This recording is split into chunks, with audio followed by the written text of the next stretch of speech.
घ्या. सोपे प्रश्न विचारा. आपले नाव काय? माझं नाव देवेंद्र सरिता गंगाधरराव फडणवीस. सर, आपल्या प्रवासाची सुरुवात कशी झाली?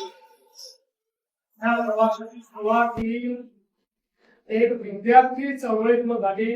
ते मागे विद्यार्थी परिषदेमध्ये विद्यार्थ्यांचे प्रश्न सोडवत मी इथपर्यंत आलो. आपल्या सामाजिक कामात कोणती मोठी आव्हाने आली आणि त्यातून आपण कसे मार्ग काढले?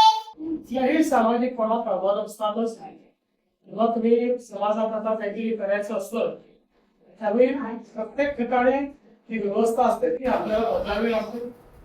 व्यवस्था बदलताना त्याच्यामध्ये अडीअडचणी येतात. पण आपल्यासमोर किती मूल्यमध्ये आदर्श आहेत. छत्रपती शिवाजी महाराजांचा आदर्श आहे की ते स्वराज्याची स्थापना केली.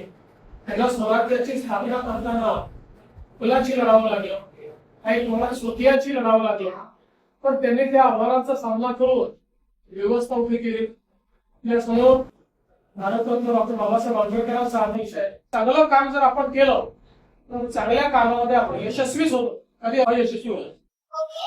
आपल्या कारकिर्दीतला असा कोणता अनुभव आहे जो आजही लक्षात आहे आणि प्रेरणा देतो? असे खूप अनुभव आहे, पण आजचा अनुभव जास्त लक्षात राहील. तू घेतलेली मुला आजच्या डिजिटल युगात आपण शिक्षण क्षेत्रात कोणते बदल करू इच्छिता? मला असं वाटतं की डिजिटल शिक्षण खूप महत्वाचं आहे.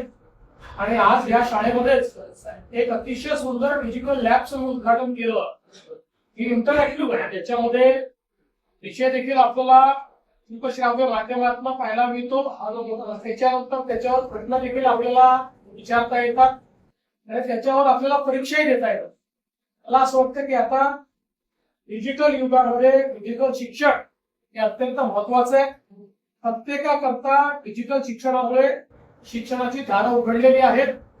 त्या जगातली कुठली गोष्ट ही आता आपल्याला शिकता येते. त्यामुळे मला असं वाटतं की आपल्या शाळेतल्या आता जे डिजिटल लॅब आहे तुमच्यापैकी प्रत्येकाने त्या डिजिटल लॅब मध्ये जाऊन डिजिटल शिक्षण घ्यायचं. थँक्यू सर, तुमचा मौल्यवान वेळ दिल्याबद्दल खूप खूप थँक्यू. धन्यवाद. थँक्यू. तुझा पण मौल्यवान वेळ दिल्याबद्दल तिथे आला.